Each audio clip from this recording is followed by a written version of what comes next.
Kolobero ng'ebyo ebyokutta omwana waffe mu nzita enkambwe ey'obulumi n'atemebwa ebitundutundu buli kimu ne kibeera kyokka.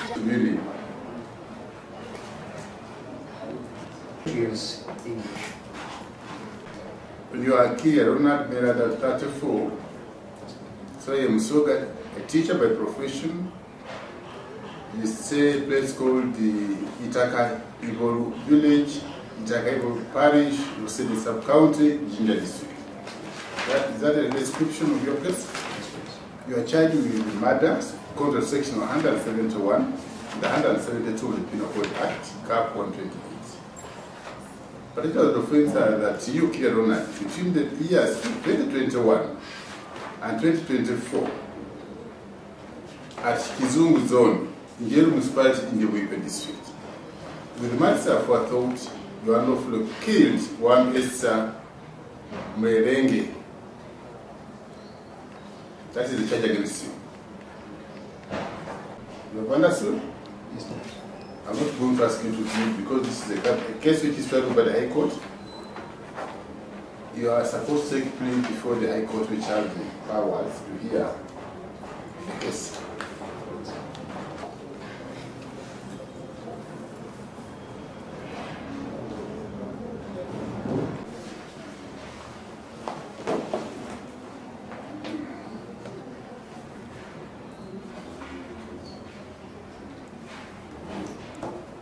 You understand? Yes, please.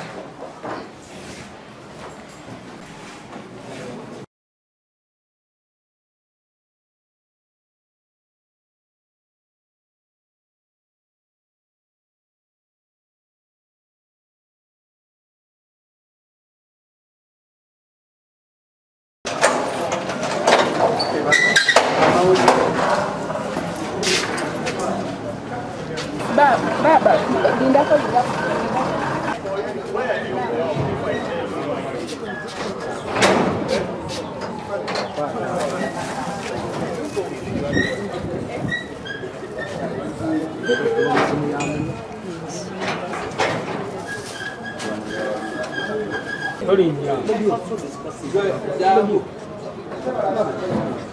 Amigo, musajja Tekayo.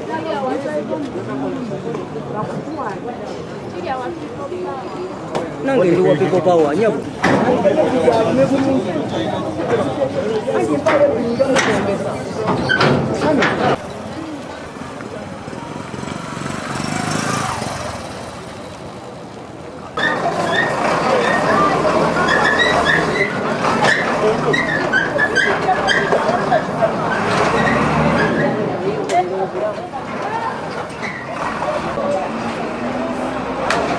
Twatuleka okubanga obutemu buyitiridde batutira abaana baffe ne gavumenti tefaayo tukutuyamba kubanga batutidde nnyo abaana tulina abatemu abatumulidde abaana baffe batutira abaana baffe ne batuleka mu bulumi gavumenti neswagwa nagamba ati ne bagenda babasiba nnaku 2-3 ng'ate babatadde ng'ate baleke batukosezza batutira abaana ne batuleka mu bulumi era nsanga gavumenti etukwateko ku nsonga y'abatemu abo abatemu bawe ekibonerezo oba bateeka ku kalabba Aiga Silvia manyinga nalongogo wa mkizungu kumbere neriwo at least nebaza mukama nti waliwo ekituukiddwako omusiba avudde ku polisi najja mu kkooti olwaleero era omulamuzi n'atandika obugwe nayenze omulanga gwange nsaba polisi okola okunoonyereza okutuufu era tusaba egabe ku bwenkanya ekituufu we kiba bwekiri bakitulage bw'aba kiri agamba nti gwe yatta si ye Esther subira ne gwe yattera naye tasaana kubanga attibwa kuba naye talina buyinza bw'aba owaffe gy'ali amutuwe era abuulira abantu onaani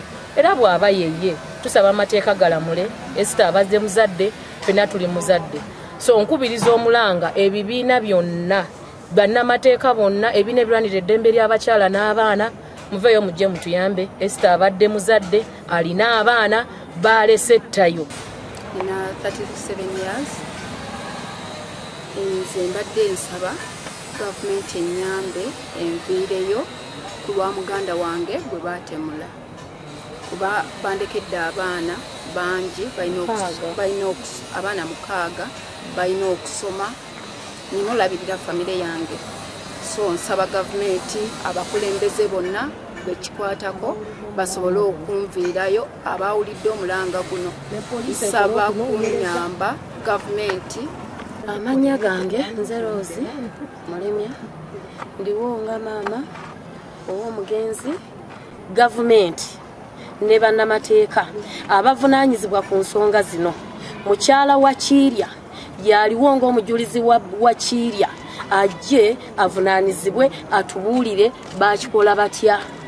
Kubaffe omuntu owaffe twamulabirawo ne tumutegeera nti waffe tulina we twamulabira naye twagenza okumujja mu ddwaliro ng'amannyo agamu tegaliimu ne tumanya nti kirabika waliwo obumulumulu obubadde bugenze nga butambula nti omusango guve ku oyo Kiirya.